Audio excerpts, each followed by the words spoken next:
Til stendur að öll börn hælisleitenda í 3. til 10. bekk í Reykjavík sæki nám í Vogaskóla. Deildarstjóri við skólann segir hugmyndina í algjörri andstöðu við íslenskt skólastarf og líklega lögbrot.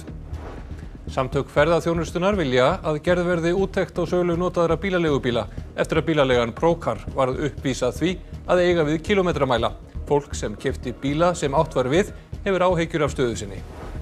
Íbúar eyjaklasa norður af Rússlandi hafa lýst yfir neyðarástandi vegna hvítabjarna. Sérfræðingar hyggjast reyna að hrekja byrnina á brott en þeir eru friðaðir. Nú náum við loksins í fótboltalið, segir starfsmaður í íþróttahúsi Flateyrar. Íbúar fagna nýjum lýðháskóla og nokkrir nemendur ætla að dvelja áfram á Flateyri eftir að námi lýkur. 11 ára strákar í Garðabæ voru meðal þeirra sem nýttu sér góða veðrið í dag og þeir voru heppnir því þeir fundu flöskuskeyti. Vonir standa til að afi eins þeirra ráði í torlesinn textann.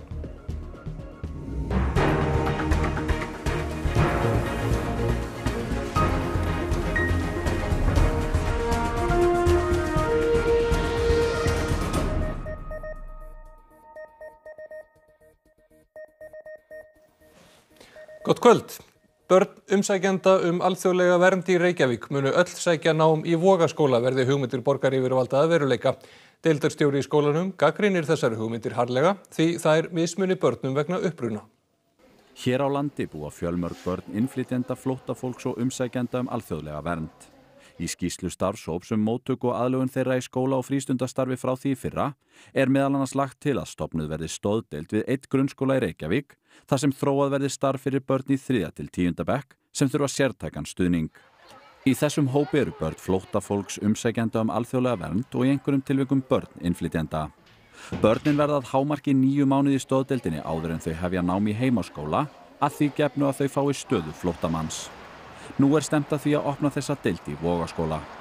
Það er aðalatriði að við getum veitt þeim þessa næringu og skjól sem að þessu hópu þarf á að halda og ef þeim dreift í marga skóla að þá getur verið að við höfum ekki það fagfólk og þá umgjörð sem að þau þurfa á að halda. Og ég tel að þeim sé engin sérstaklega greiðu gerður að vera bara í almennu bekk með þennan veika og brotna bakgrunn. Frá 2016 til 2018 hófu 116 börn fólks í leit að alþjóðlegri vernd skólagöngu í 12 grunnskólum í Reykjavík. Í dag 21 slíkt barn í skólunum. Helgi segir að Vogaskóli þykir heppilegur fyrir deildina því þar sé reynsla fyrir hendi og bæði fagfólk og húsnæði til staðar. Hugmyndin að koma börnunum fyrir í þessari byggingum, frístundaheimilinu Vogaseli hér við Vogaskóla, á meðan byggingin ekki í notkun fyrir hádegi. Ef ég tala bara út frá mér, að þá finnst mér þetta í algjöru mótsögn og í algjöru andstöðu við allt það sem við gerum hér. Og ég get ekki betur séð en að þetta sé hreinlega lögbrot. Þannig að það sem kemur fram í lögum grunnskóla og í aðalnámskrá og í barnasáttmálum sem bara lögbundin og lögfestur síðan 2013, að þá þetta bara ólöglegt. Þar vísar Helga bæði til laga grunnskóla þar sem kemur fram að koma eigi veg fyrir mismunun vegna uppruna við nám og kennslu og í aðalnámskrá þar sem segir á grunnskólastigi eiga allir nemendur rétt á að stunda skyldunám í almennum grunnskólum án aðgreiningar sem öll börn eiga rétt á að sækja. Ekki svolítið verið að aðgreina þessi börn frá öðrum börnum með þessu? Menntun og aðgreiningar verkefni sem við tökum mjög alvarlega í Reykjavíkurborg og róum að því öllum árum. En það engan svo þannig að það oft börn sem að þurfa mjög sérstökum aðstæðum að halda til þess að geta vaxið og blómstrað. Við erum með sérskóla, við erum í ýmsar sérdeildir og við erum að reyna að koma til móts við þarfir allra barna og það teljum við að sé best gert með þessum hætti. Sigríður, þið ætlaðu að fara betur yfir þetta mál í Kastljósi kvöldsins, ekki satt? Jú, Helgi Grímsson, hann kemur til okkar og skýrir þessa stefnu borgarinnar í menntamálum barnungra hælisleitenda og svo kemur hingað Áshildur Linnet frá Rauða krossinum. Hún hefur unnið mjög mikið bæði með umsækjendum alþjóðlega vernd og bara flóttafólki og hún ætlar að segja hvernig málið blasir við henni. Einmitt það, í Kastljósi eftirfréttir. Og þessu tengt, flóttafólk krafðist öruggara húsnæðis hér á landi og jafnara aðgengis að heilbrigðisþjónustu í mótmælagöngu í dag. Flóttamenn á Íslandi boðuðu til mótmæla í dag og gengu 100 manns frá Hallgrímskirkju niður á Austurvöll með miklum látum. Helstu kröfur þeirra voru að vísa ekki fleirum burt frá landinu, að tryggð yrði sanngjörn málsmeðferð fyrir alla og Dyflinnarreglugerðin yrði aflögð. Þá kröfðust þeir einnig tímabundins atvinnuleyfis og öruggara húsnæði. We don't need anything.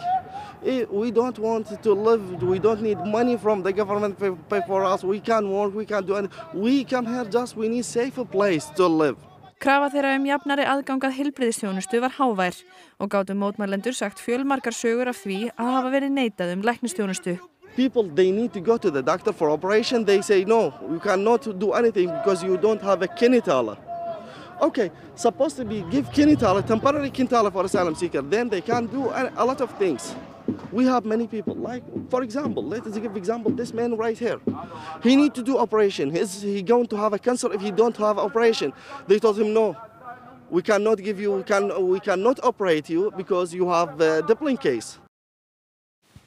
Fólk sem keypti bíla þar sem búið var að eiga við kílómetramælinn hefur miklar áhyggjur af endursöluverðmæti þeirra. Bílarnir voru keyptir af bílaleigunni ProCar sem var í dag vísað úr samtökum ferðaþjónustunnar. Samtökin vilja að gerð verði úttekt á sölu notaðra bílaleigubíla til þess að eyða óvissu það hvort fleiri bílaleigur hafi átt við kílómetramæla. Í dag ræddi fréttastofa við nokkur þeirra sem keyptu bíla sem búið var að eiga við og hafa þeim miklar áhyggjur af stöðu mála.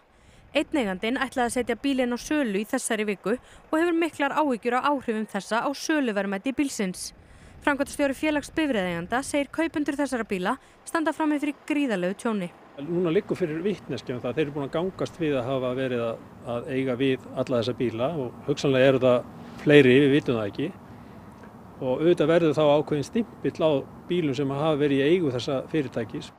Fjallað var málið í Kveik í gær og þar kom fram að starfsmenn ProCar hafi átt við mæla í að minnstakosti 100 bílum. Í einu tilviki var búið að lækka mælinn rúma 43.000 kílómetra, samkvæmt því sem gögn Kveiks sýna. Eftir því sem fréttastofa kemst næst má gera ráð fyrir því að verð þessa bíls hefði átt að vera að minnstakosti 200.000 krónum lægra en það var. Í yfirlýsingu sem var send út fyrir hönd ProCar var þeim sem keyptu bíl á árunum 2013 til 2016 bent á að hafa samband við Draupni lögmannsþjónustu sem muni hafa milligöngu greiðslu bóta. Samkvæmt upplýsingum frá Draupni hefur töluverður fjöldi haft samband vegna málsins. Þetta skadar til dæmis bílaleigufyrirtæki almennt þessi umræða og þetta skadar líka bílgreinina í heild sinni, þannig að þetta er grafalvarlegt mál. Í rauninni eina rétta leiðin að kaupin gangi tilbaka. Þannig að neytandinn skilar bílnum til í þessu tilviki bílaleigunar sem endurgreiðir kaupverð bifreiðarinnar. Velkomin til okkar Halldóra, þú ert sérfræðingur í neytendarétti. Hver staða þess fólk sem keypti bíla á ProCar? Svona miðað við það sem fram komið og kannski sérlagi það liggur fyrir núna eftir daginn í dag að þau hafa lýst yfir að taka ábyrgð á þessu, eða fulla ábyrgð, lýsa því að þetta hafi verið með þessum hætti sem var lýst í þætti Kveiks í gær. Þá myndi ég nú líta svo á að þetta væri samkvæmt neytendalöggjöfinni einfaldlega galli, það er að segja söluhluturinn svarar ekki til þeirra upplýsingar sem seljandi veitti við kaupin. Úrræði neytendans eru þó nokkur í rauninni, ég held að nærtækasta leiðin þarna sé einfaldlega að fara fram á bætur eða skaðabætur vegna þessa galla og þannig reyndar eitthvað sem hefur komið fram í dag að þeir hafa beint málinu til lögmannsstofu á þeirra vegum að neytandi getur þá svona fyrsta kastið farið þangað og skoða hvort að hann fái þær mannsæmandi bætur eða eitthvað það sem svara til þessa tjóns. Einmitt, en hvernig vita þá neytendur að þeir fái sanngjarnar bætur þar? Þá auðvitað verður að skoða liggja fyrir upplýsingar það hvert var eðlilegt, hver var kílómetrafjöldin eða aksturs kílómetralengdin hver var rétta talan og síðan það hvað var tekið af og hverju munar þetta svo í endursöluverði bifreiðarinnar og þar með getur fundið út tjónið og ef þeir bjóða þér þar sem er í samræmi við þá tölu þá myndi ég telja að vera heppilegri fyrir neytendan að ganga því frekar en að fara hina dýruleið sem að dómstólaleiðin er. Nú ef að þeir eru ekki sáttir þá er hægt að fara aðra leiðir og til dæmis hægt að leita til kærunefndar lausafjár og þjónustukaupa og það er hægt að fá álit á því hvort að það sé fyrir hendi bótaskylda og þá eftir aðtökum hvað fjárhæð vera eðlileg. Þannig að það eru, en í svona málum, ég tala ekki ef þetta eru minniháttar fjárhæðir að þá held ég að sé neytandanum farsælast að leysa þetta utan dómstólaleiðarinnar ef hægt er. En þú talar þetta væri galli, ekki hægt að fara fram á riftun? Sko, það er ekkert útilokað að fara fram riftun. Það verður að skoða hvert og eitt tilvik vegna þess að það skilyrði þess að riftuna í sér stað að galli sé verulegur. Ef að bíll seldur á 2 milljónir og hann hefði átt að vera seldur á 800.000 þá væri hægt að færa góð rök fyrir því að þarna væri verulega vanandaræði, þetta væri verulegur galli og sem myndi þá kannski kveikja þessu möguleika á riftun. Ef við að ræða hlutfallslega litlar fjárhæðir í stóra samhenginu þá ég ekki alveg sannfærum á þessi raunhæf leið. Ég útiloka hins vegar ekki með viðbrögð þessa fyrirtækis í dag, þeir einfaldlega taka sér til og ákveða að búa svona hnútana, það verður boðið bara almennt öllum þeim sem að keyptu bíl af fyrirtækinu að skila, ég meina það verður að koma í ljós en samkvæmt lögunum þau áskilja ekki, það ekki ótvíræður réttur á riftun, allavega ekki almennt, það þarf að skoða hvert tilvik fyrir sig og ekki útilokað í einstaka tilviki sé það mögulegt. En þetta galli, er þetta ekki svik? Jú, ég held að það megi alveg fara rök fyrir því að þarna ertu selur vöru og neytandinn hann í góðri trú og má halda og treysta því að þetta sé og þetta hefur auðvitað áhrif á endursöluverð og þetta hefur áhrif á kaupaákvörðun en ég held að það sé og það má kannski nefna það líka því sambandi að Neytendastofa hefur svona eftirlit með það getur líka verið eitt úrræði að villandi viðskiptahættir. Akkúrat. Þakka kærlega fyrir þetta Halldóra. En forsvarsmenn Eflingar, VR og verkalýðsfélaga Akraness og Grindavíkur íhuga nú samningstilboð sem samtök atvinnulífsins lögðu fram á fundi hjá sáttasemjara í morgun. Tilboðið rennur út á föstudag og næsti fundur boðaður þá. Ragnar Þór Ingólfsson, formaður VR, segir komið að ögurstundu í deilunni. Fólk sé sammála að stefna að 3 ára samningi en stjórnvöld þurfa að koma að borðinu með skattkerfisbreytingar, átaki í húsnæðismálum og fleira. Hópur rússneskra vísindamanna og annarra sérfræðinga nú á leið í afskekktar byggðir í norðurhluta Rússlands til að hjálpa íbúum að bregðast við ásækni hvítabjarna. Íbúarnir hafa lýst yfir neyðarástandi. Þó hvítabirnir séu af flestum taldir tignarlegar og jafnvel fallegar skepnur, vildum við líklega fæst mæta einum slíkum á götu úti. Það hefur hins vegar verið raunin hjá íbúum eyja í nágrenni Svalbarða sem tilheyra Rússlandi. Á Novaya Zemlja, eyjaklassanum úti fyrir ströndum Norður-Rússlands, hafa hvítabirnir gert sig helst til heimankomna. Síðan í desember hefur verið tilkynnt 52 birni í mannabyggð þar sem 3000 manns búa. Hvítabirnir halda fyrst og fremst til mannabyggða í leitað æti og íbúar eru beðnir að skilja matvæli ekki eftir á glámbekk. По хранению бытовых отходов, которые могут привлекать своим запахом белых медведей. Белые медведи могут находить источник такого легкого пропитания. Varúðarráðstafanir eru með ýmsum hætti. Lóðir leikskóla á svæðinu hafa verið víggirtar og nú eru vísindamenn og sérfræðingar í hátterni ísbjarna á leið á staðinn til að aðstoða íbúana. Það stendur þó hreint ekki til að aflífa dýrin því hvítabirnir eru friðaðir samkvæmt rússneskum lögum. Fyrir vísindamönnunum liggur að hrekja þá á brott eins fjarri mannabústöðum og hægt er. Það gæti þó reynst hægara sagt en gert. Или с помощью подкормки такой специальной, или с помощью шприцов, которыми стреляют с безопасного расстояния, и потом куда-нибудь вывезут. Но проблема в том, чтобы они не вернулись назад, потому что они все-таки у них хватает мозгов сообразить, где есть что покушать. Áströlsk stjórnvöld ætlaði að opna flóttamannabúðir að nýju á Jólaeyju. Þetta tilkynnti Scott Morrison, forsætisráðherra landsins í dag. Eftir að ástralska þingið samþykkti lögum betra aðgengi flóttamanna og hælisleitenda að heilbrigðisþjónustu á meginlandi Ástralíu. Áströlsk yfirvöld hafa lengi haft flóttamannabúðir á eyjunum Nauru og Manus þrátt fyrir tíðar fréttir af slæmum aðbúnaði fólks þar. Samskonar flóttamannabúðir voru reknar á Jólaeyju þar til í október. Nú vill forsætisráðherrann setja aftur upp búðir þar til að reyna að sporna gegn fjölgun flóttamanna sem hann segir óhjákvæmilegan fylgifisk hinna nýsamþykktu laga. My job now is to do everything within my power and in the power of the government to ensure that what the Parliament has done to weaken our borders does not result in boats coming to Australia. The people smugglers know my resolve. They know we will do everything in our power to stop them at every point. And we remain standing here to ensure that they don't come. Þetta hefur gífurlega þýðingu fyrir samfélagið og andan í bænum, segir íbúi á Flateyri nýjan lýðháskóla. Nokkrir nemendur íhuga að dvelja áfram á Flateyri eftir að námi lýkur. Kennslu lokið í lýðháskólanum þennan daginn og nemendurnir eru mættir í íþróttahúsið. Hún hefur náttúrulega breyst gríðarlega aðsóknin og gott að fá þennan hóp inn. Þau eru með sína viðburði í salnum. Loksins náum við í fótboltalið, ekki var hægt áður. og lífgar bara upp á almennt. Þegar lýðháskólinn var settur í haust þá bættust 30 manns við samfélagi hér á Flateyri sem að taldi ekki marga fyrir eða innan við 200 manns. Námið 2 annir og kennt í lotum. Hér koma náttúrulega líka að koma nýji kennarar 2 vikna fresti og við til með skóli hérna hefur nýtt sér aðeins kennarar sem hafa komið og unglingadeildin hefur fengið að fara í smá svona hjá þeim.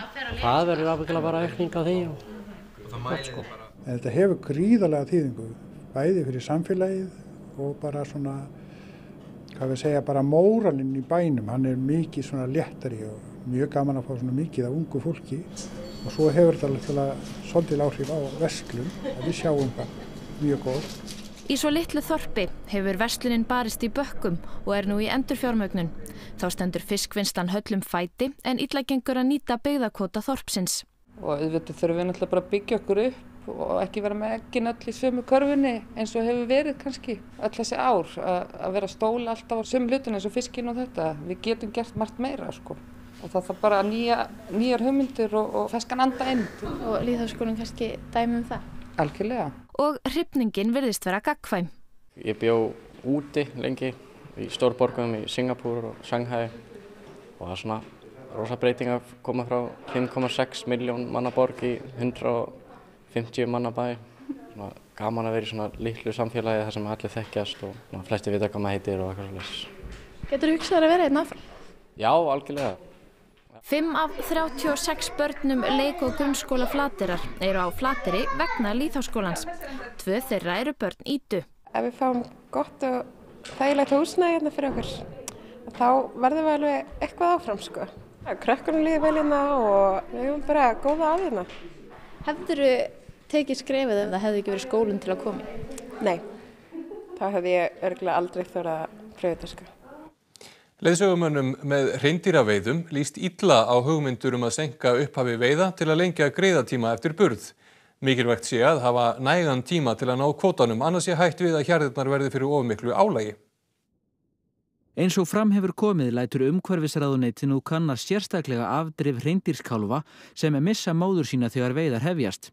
Veiðar á hreinkúm hafa byrjað 1. ágúst þegar kálfarnir eru 8 til 12 vikna, en til greina kemur að breyta fyrirkomulaginu.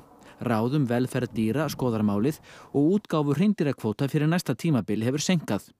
Veiðimenn segjast síður velja að fella kýr með unga kálfa úr hjörðinni, ekki sé þörf á að seinka veiðum vegna kálfana.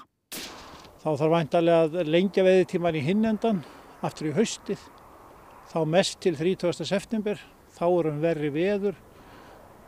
Kvótinn í fyrra var 1450 dýr, til þess að veiða 1450 dýr, þá þarf ákveðin tíma.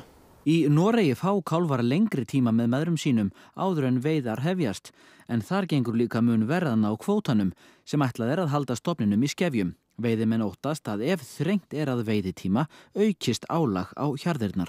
Ef menn að tala dýravelferð þá hún ekki bara í því að kálfar nái að eldast, heldur snýst það líka það að það sé svona manneskjulegt álag á einstakar hjarðir. Áhyggjurnar snúast líka velferð móðurlausara kálfa að vetri, en þeir geta átt erfitt með að krafsa eftir æti. Til að koma í veg fyrir að kálfarnir fari móðurlausir inn í veturinn þyrfti að hætta veiði á kúm, en þær eru stærsti hluti kvótans. Eða að fella kálfin líka. Slíkri veiði var hætt fyrir 10 árum, þar sem talið var að kálfarnir kæmust af móðurlausir. Ekkert bendir til að margir þeirra beinlínis drepist og hreindýrastofninn hefur stækkað. Flöskuskeyti og það fleira en eitt fundust í dag við ströndina í Sjálandskverfi í Garðabæ. Hinir fundvísu hafa ekki komist til botns í skilaboðunum í skeytunum. Þessir 5-11 ára félagar sem í 7. bekk í Sjálandsskóla fóru ásamt fleirum út í síðustu kennslusundi í dag með kennaranum niður að sjó og þar má nú finna ýmislegt. Ég fór bara út í fjöru, sá okkur svona flösku á botninum á sjónum og ég fór og sótt hana. Svo opnuðu þetta, sóttur þetta, kom heim til mín og á leiðinni heim til mín þá gátu við fundið út að það í hebresku. Hvernig gátu við fundið það út? Það var Davíð Stjarna og ég hef oft séð í svona bókum hvernig skriftin og séð oft áður. Er eitthvað ártal á þessu? Ég get ekki séð alveg nógu vel en örugglega afi minn sem getur lesið þetta miklu betur en ég myndi geta gert þetta. Af hverju segirðu það? Því hann er þannig stranghaður gyðingur. Býr hann hérna á Íslandi, afið þinn? Nei, hann býr í Bandaríkjunum. Þannig að hann geti kannski þýtt þetta fyrir þig? Já. Reyndar höfðu strákarnir heyrt að áður hefðu fundist 2 önnur flöskuskeyti og vitimenn, 1 til viðbótar fannst. Jæja, býtu, heyrðu, hvað ert þú með hér? Og er þetta alveg svo heitt? Já. Já, næst, alveg. Ég var opnum þetta.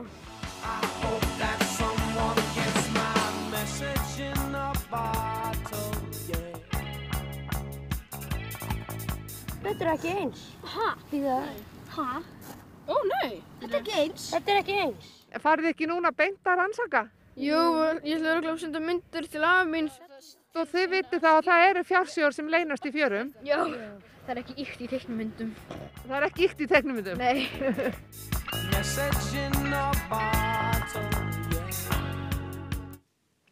Úr blíðunni þarna í Garðabænum að veðri. Það hvessir austanlands þegar líður á kvöldið og verður víða allhvasst landið austanvert í nótt. En vindur gengur svo niður þegar líður að hádegi. Vestanvert landið verður vindur öllu hægari en þó má gera ráð fyrir éljum. Theodór Freyr Hervarsson veðurfræðingur fer yfir horfurnar að loknum íþróttafréttum. Og við ætlum að sjá hvað Kristjana Arnarsdóttir verður með í íþróttum kvöldsins. Úrslitavika bikarkeppninnar í körfubolta er hafin. Breiðablik og Stjarnan áttust við í undanúrslitum í kvennaflokki í dag.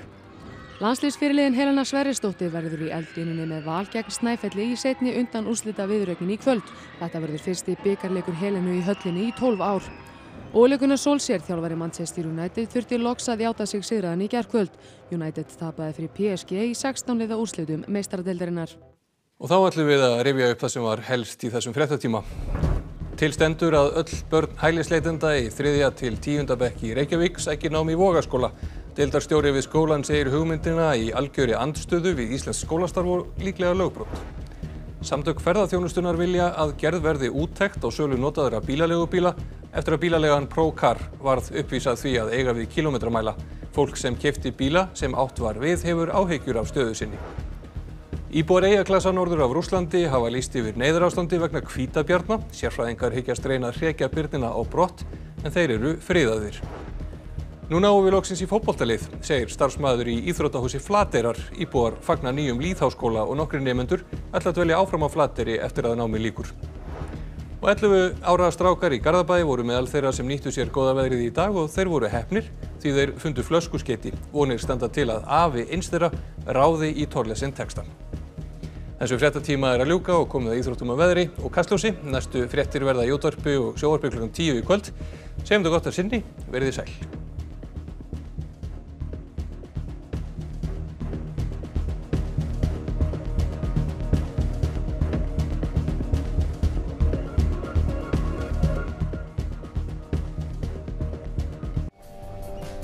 Á RÚV í kvöld. Bækur, viðtöl, athyglisverðir staðir, saga okkar og menning.